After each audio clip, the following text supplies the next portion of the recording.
came upon the scene at 7 o'clock, the head of the detective service at 8. Next came the turn of the public prosecutor and the examining magistrate. In addition, the house was filled with policemen, inspectors, journalists, Baron d'Hautrec's nephew, and other members of the family.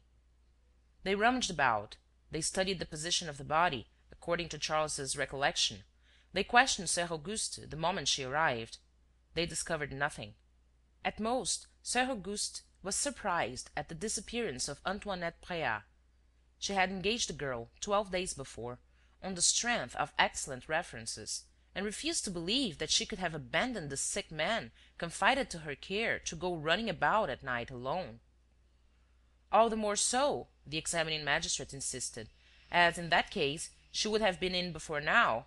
We therefore come back to the same point. What has become of her? If you ask me, said Charles, she has been carried off by the murderer. The suggestion was plausible enough and fitted in with certain details. The head of the detective service said, "Carried off? Upon my word, it's quite likely." "It's not only unlikely," said a voice, "but absolutely opposed to the facts, to the results of the investigation, in short, to the evidence itself." The voice was harsh, the accent gruff, and no one was surprised to recognize Ganimard. He alone, besides, would be forgiven that rather free and easy way of expressing himself. "Hullo, is that you, Ganimard?" cried M. Dudouis. "I hadn't seen you." "I have been here for 2 hours." "So you do take an interest in something besides number 514, series 23, the Rue Clépeyron mystery, the blonde lady, and Arsène Lupin?" "He," grinned the old inspector. "I won't go so far as to declare that Lupin has nothing to do with the case we're engaged on. But let us dismiss the story of the lottery ticket from our minds, until further orders, and look into this matter." Ganimard is not one of those mighty detectives whose proceedings form a school, as it were, and whose names will always remain inscribed on the judicial annals of Europe. He lacks the flashes of genius that illumine a Dupin, a Lecoq, or a Holmlock Shears. But he possesses first-rate average qualities: perspicacity, sagacity, perseverance, and even a certain amount of intuition. His greatest merit lies in the fact that he is absolutely independent of outside influences. Short of a kind of fascination which Arsène Lupin wields over him, he works without allowing himself to be biased or disturbed. At any rate, the part which he played that morning did not lack brilliancy, and his assistance was of the sort which a magistrate is able to appreciate. "To start with," he began, "I will ask Charles here to be very definite on one point. Were all the objects which, on the first occasion, he saw upset or disturbed, put back, on the second, exactly in their usual places?" "Exactly." "It is obvious, therefore, that they can only have been put back by a person to whom the place of each of those objects was familiar." The remark impressed the bystanders. Ganimard resumed: "Another question, Mr. Charles. You were woke by a ring. Who was it, according to you, that called you?" "Monsieur le Baron, of course." "Very well. But at what moment do you take it that he rang?" "After the struggle, at the moment of dying." "Impossible, because you found him lying, lifeless, at a spot more than 4 yards removed from the bell-push." "Then he rang during the struggle." "Impossible, because the bell, you told us, rang steadily, without interruption, and went on for 7 or 8 seconds. Do you think that his assailant would have given him time to ring like that?" "Then it was before, at the moment when he was attacked." "Impossible. You told us that, between the ring of the bell and the instant when you entered the room, 3 minutes elapsed, at most. If, therefore, the baron had rung before, it would be necessary for the struggle, the murder, the dying agony and the flight to have taken place within that short space of 3 minutes. I repeat, it is impossible." "And yet," said the examining magistrate, "someone rang. If it was not the baron, who was it?" "The murderer." "With what object?" "I can't tell his object. But at least the fact that he rang proves that he must have known that the bell communicated with the servant's bedroom. Now, who could have known this detail, except a person belonging to the house. The circle of suppositions was becoming narrower. In a few quick, clear, logical sentences, Ganimard placed the question in its true light, and, as the old inspector allowed his thoughts to appear quite plainly, it seemed only natural that the examining magistrate should conclude: "In short, in 2 words, you suspect Antoinette Bréhat." "I don't suspect her, I accuse her." "You accuse her of being the accomplice?" "I accuse her of killing General Baron d'Hautrec." "Come, come, and what proof?"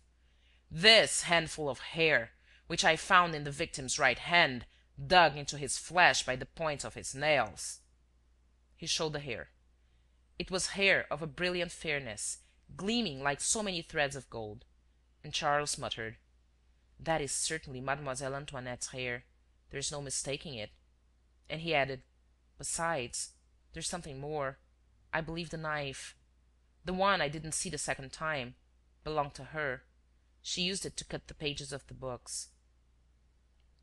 The silence that followed was long and painful, as though the crime increased in horror through having been committed by a woman.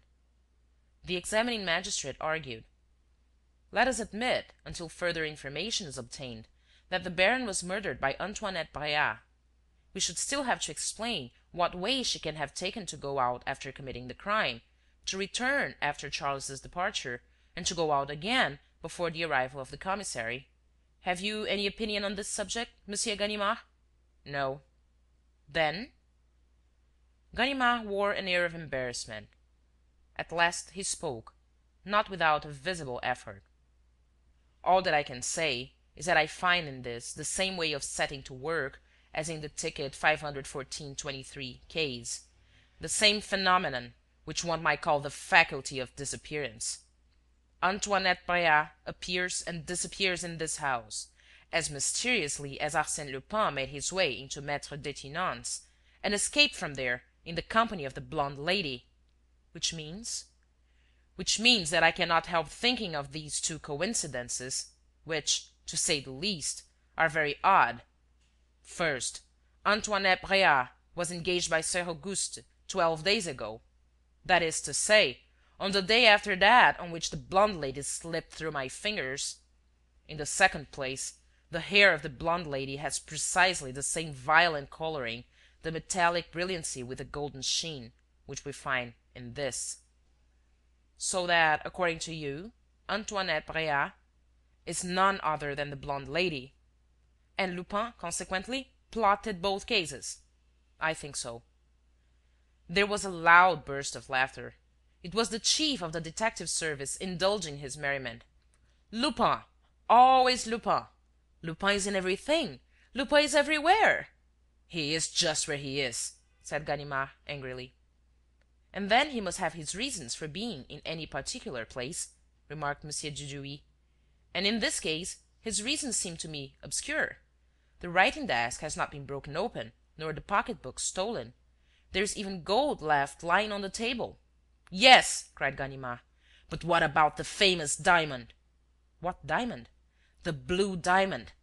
The celebrated diamond which formed part of the royal crown of France, and which was presented by the Duc d'Alais to Léonide Latouche, and, on her death, was bought by Baron d'Hautrec in memory of the brilliant actress whom he had passionately loved. This is one of those recollections which an old Parisian like myself never forgets." "It is obvious," said the examining magistrate, "that, if the blue diamond is not found, the thing explains itself.